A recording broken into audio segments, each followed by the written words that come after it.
So there's going to be a theme to my presentation. We're going to see if you guys can pick it up. So let's start with don't drop the ball when it comes to your myeloma care.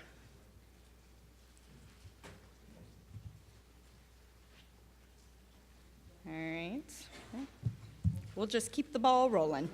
All right, so I know there's a few newly diagnosed myeloma patients, but what I'm going to do is kind of touch on what is myeloma? What do we look for? Because you'll find, probably even in this room, that even though you have an M protein, doesn't mean we need to treat it. So what do we look for? The acronym CRAB. How many has heard CRAB?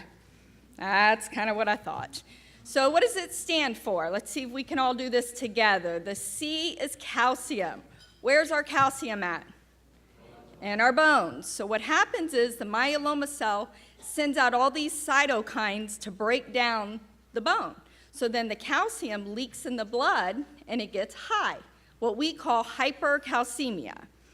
What is R? Renal, that's right, which is kidneys. So the myeloma kind of thickens that blood. It can clog up the kidneys. They get high creatinine. So we'll notice that on blood work.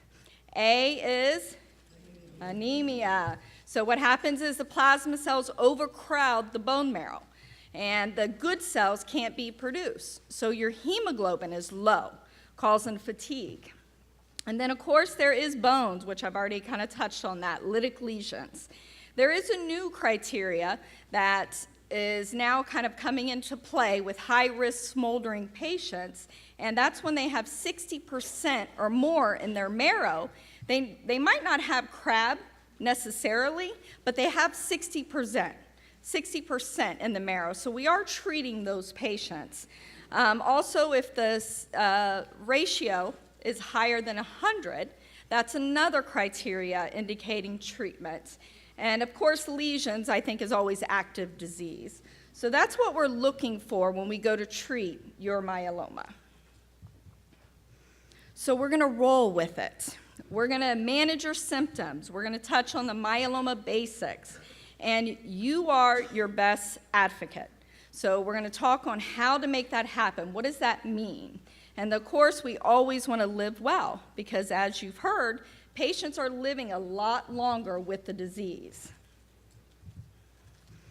So I touched on what happens with the disease as far as the CRAB criteria. There's also comes into play is the treatment side effect profile. So not only are you suffering with symptoms from the disease, but also from the treatment. Myelosuppression, neuropathy, the arch nemesis of side effects, diarrhea, fatigue, infection. There's many symptoms that kind of come into play, but we try and help you with those. So here is probably my most favorite slide. This helps, and you guys should have a copy of it, but it goes over the side effects for the drug classes. You'll hear us talk about IMiDs. Those are your immune modulating agents, thalidomide, lenalidomide, pomalidomide. Those kind of mimic each other, especially with the lenalidomide and pomalidomide. Both cause myelosuppression. They both can cause fatigue, loose stools, probably more than constipation, and a rash, very common. I know we did touch on the severe reaction rash. That's that Stevens-Johnson syndrome, and I agree. If you do get that, very, very, very rarely, in fact, I've never seen it to where the provider will do another IMiD, but it is rare. Most of the rashes are just kind of on the chest, it itches, it bothers you. We usually can take care of it, but you gotta let us know. The proteasome inhibitors, this is your bortezomib, carfilzomib, ixazomib is the oral agents. Those can cause thrombocytopenia. Does anybody know what that is? Lowering of the platelets, that's right. Also, with this drug, I want to point out that it can reactivate that shingles virus. So we always put patients on an antiviral. So kind of make note of that. It does get forgotten sometimes, so just keep an eye on that because nobody wants shingles. Not fun.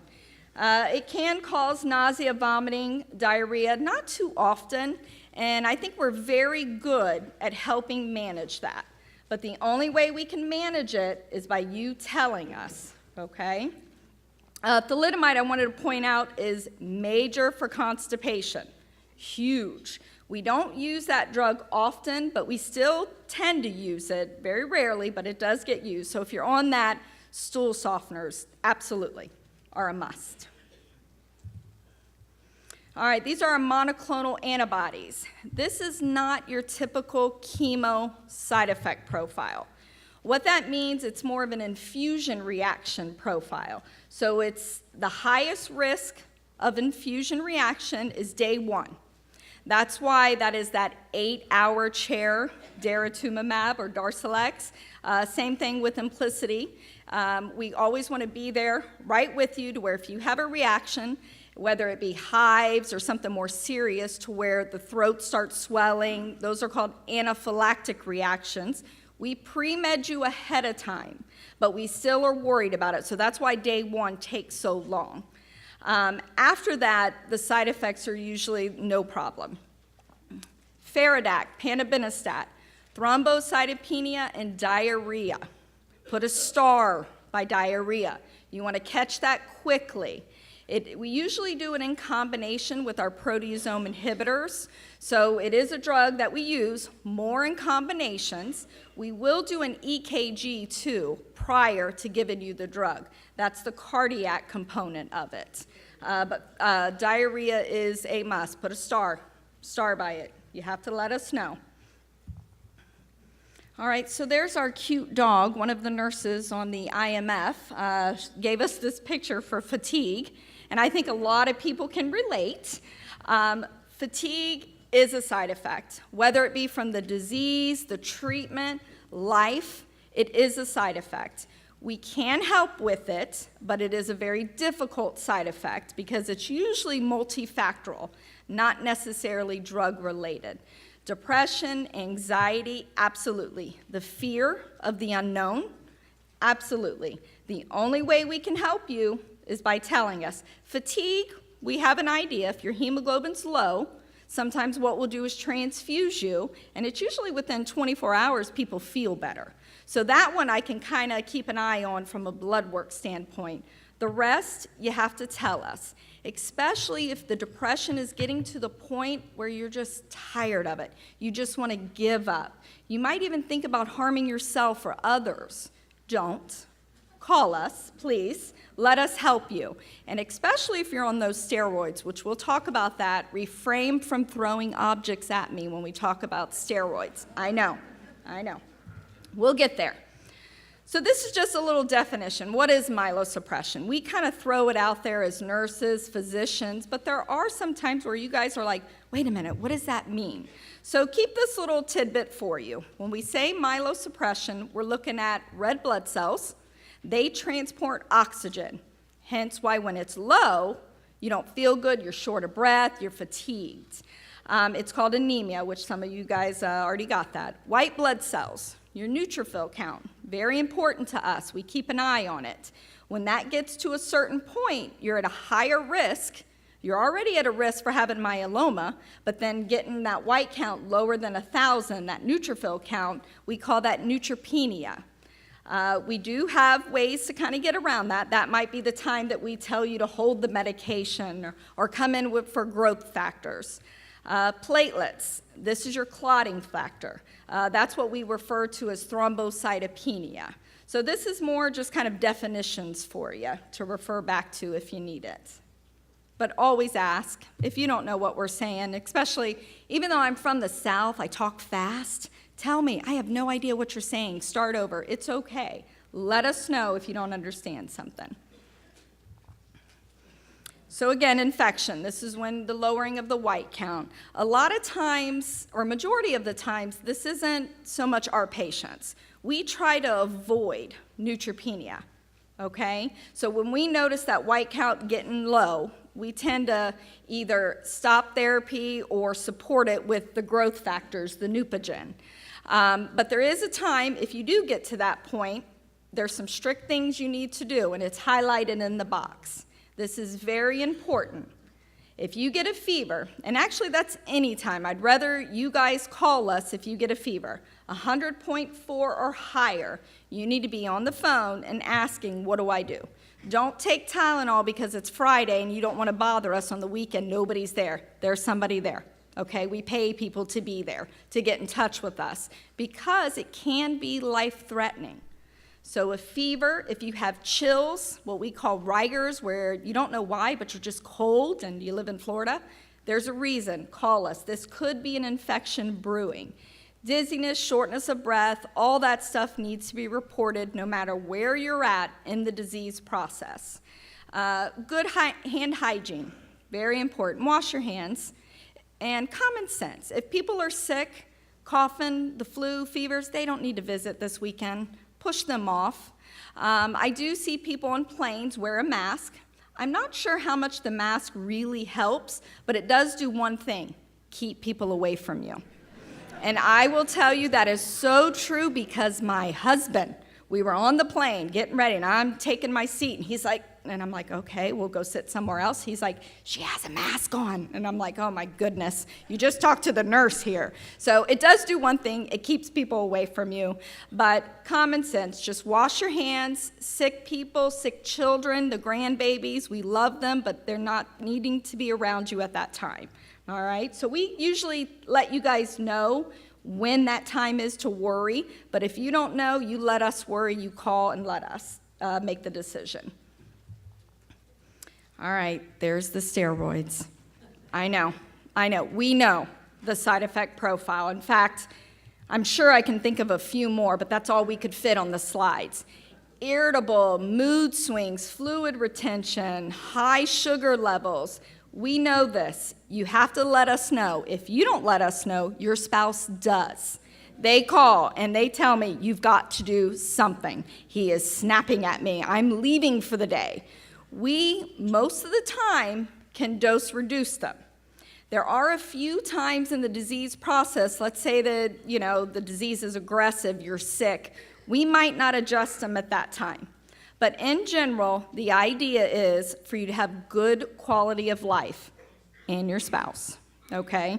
So just let us know. We know steroids have a huge side effect profile, but they actually work on the myeloma cell. They downregulate interleukin-6, which is a growth factor for that myeloma cell. So I promise you, we're not trying to torture you. There is a reason for our madness, all right? But just talk to us. We will help. We will help dose reduce it and find a dose that works for you and your family.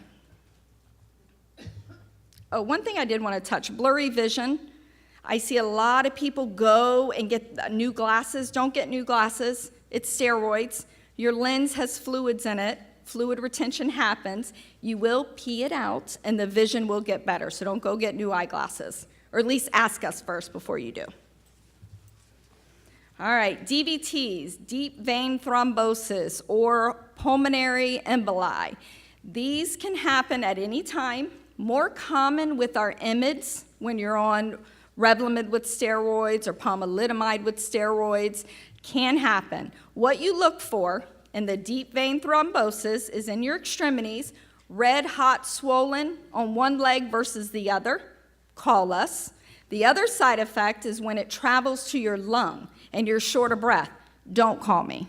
Go to the ER, okay? That can be life-threatening, so you always want to keep an eye on those side effects.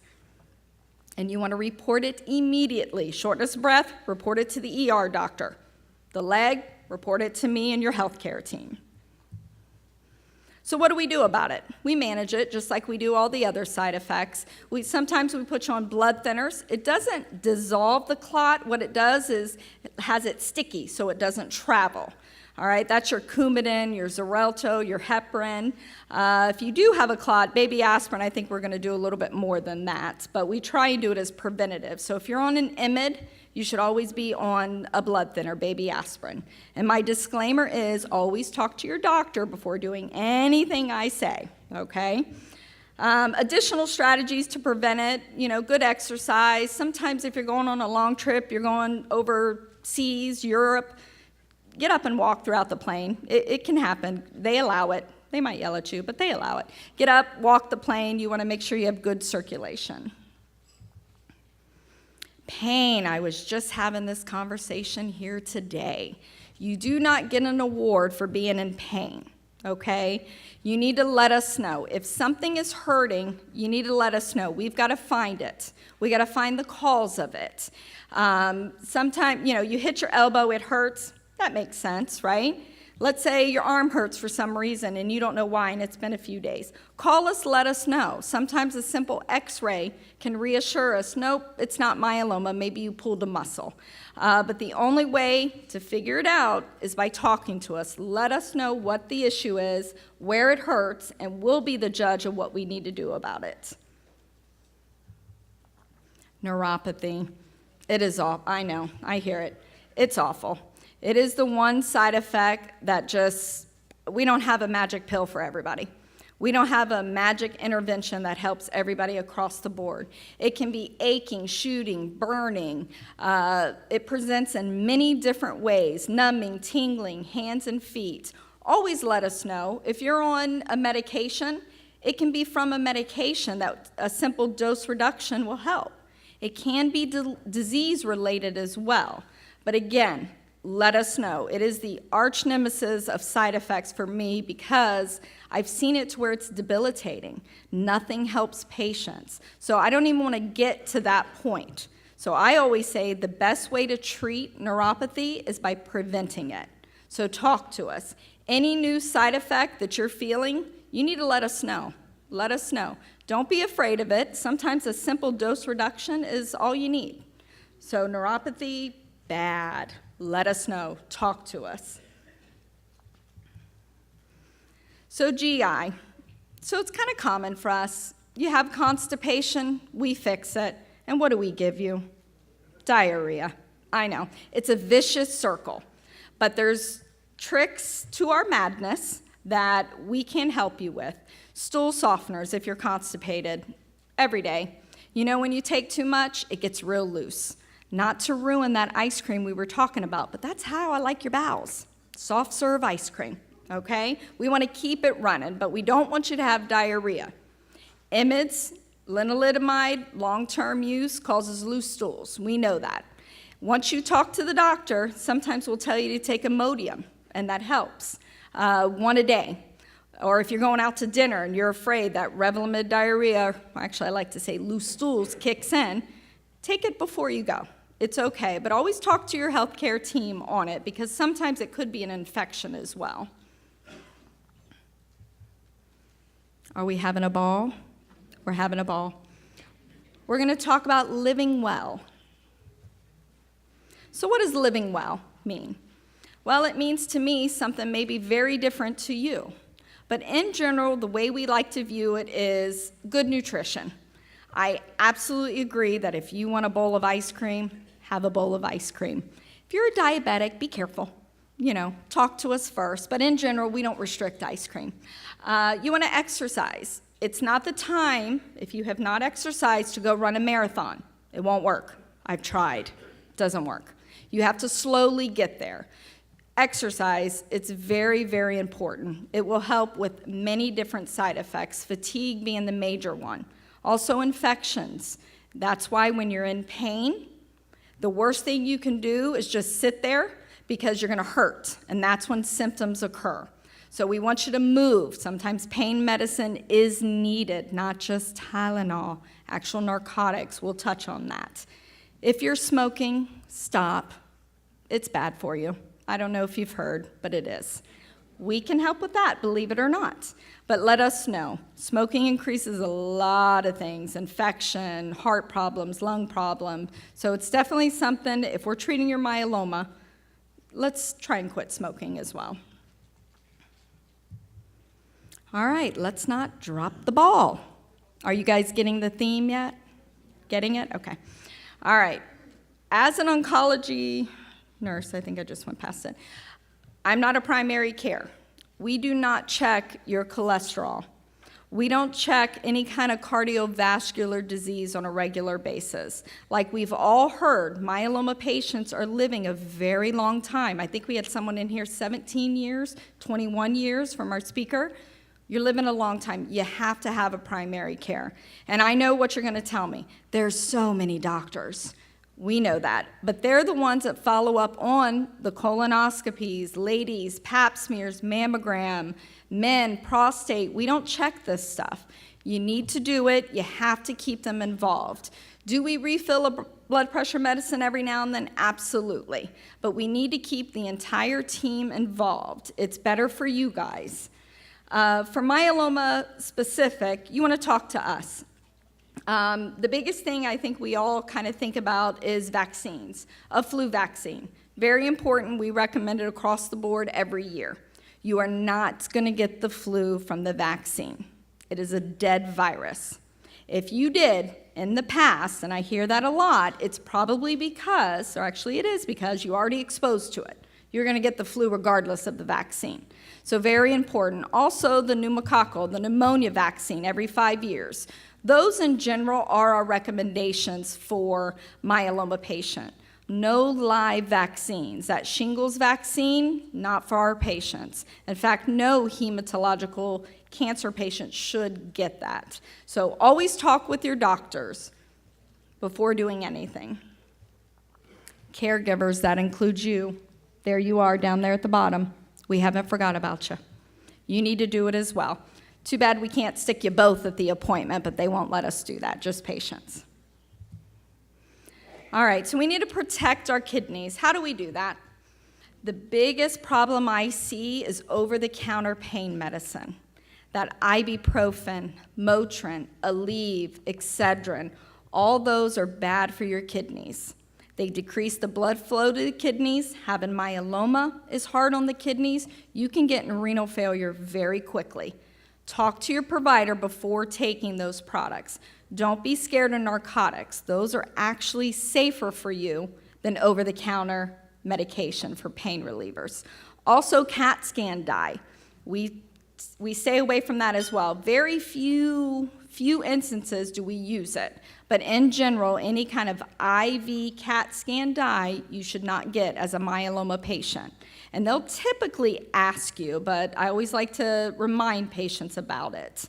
Hydration, very important. We live in Florida, maybe not right now because it feels beautiful, but over the summer you can get dehydrated very quickly. So stay up on the waters, the Gatorades, not alcohol, not wine, in moderation. I go with the Europeans. They think red wine, 1 glass a day is beautiful, so I agree.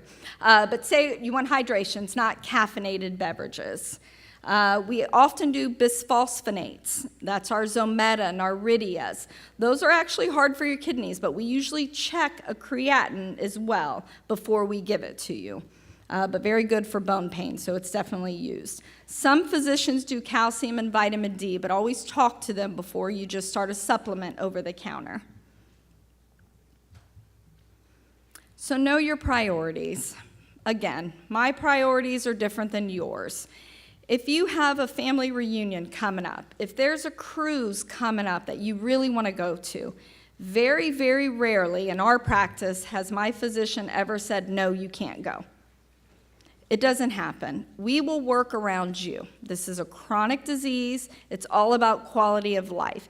Even if you're on that IV sub-Q medication that we have to give you, there might be something that we can do to help you get to your vacation. Usually a week is not a problem. You know, when you're going on the month cruise, 2 months, that gets a little tricky, but in general, it can happen. But the only way it'll happen is by talking to us. Don't cancel it. Don't cancel it. Talk to us first. Be on the ball. All right. So there's lots of education out there. The IMF has a wonderful, just tons of information out there. And I have to say, out of all the patients that I deal with, myeloma is pretty much majority of it, but my patients are educated. There's information out there. Very rarely does my patient come in with no information. You guys come in with your list of questions. I want to go on this drug. I've heard about this drug. Information is out there.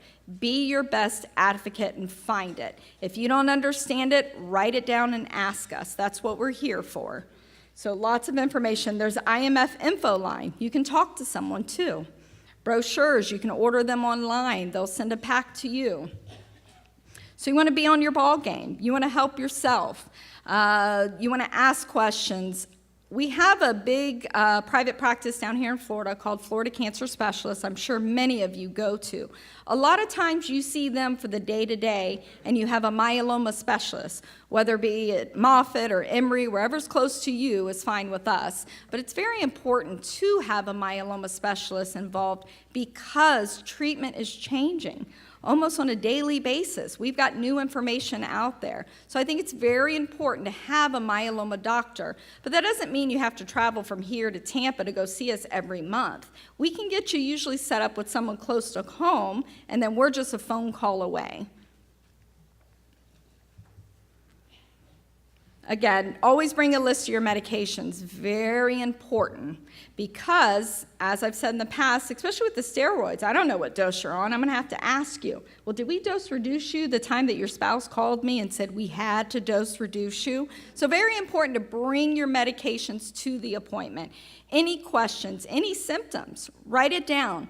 But also on the symptoms, call us too. If it's bothersome enough to where you're writing it down, call us, talk to us. Let us help you with whatever's going on. Could be treatment related, could be myeloma related, but that's for us to decide. So yes, write it down, but call us as well. And when you're leaving the appointment, especially if there's been some change in therapy, which we do, and usually our change isn't one drug. You guys know we have you on several drugs. If you don't understand the plan, stop for a minute, ask us. A lot of times I like patients to bring in calendars, especially with our clinical trials. They always give out a calendar, and I think that's the best way to keep an eye on, okay, so when do I take steroids? When do I take that baby aspirin? When do I take acyclovir? These are normal questions we can help you with. So make sure before you leave the appointment, you understand what is your job. What are you supposed to do with all these medications? And also lab work and all the follow-up appointments. It gets overwhelming. Talk to us. Understand what we're doing. Financial concerns. That's a real issue. Talk to us. A lot of time there's copay assistant programs out there. We can help you. But we don't know. I don't know how much is too expensive for you. What's for you might not be for me. So the only way to know is by talking to us. And there's the ball again. We got the theme, right? And there's the ball again. All right. That's a lot of information. Let's give her a round of applause.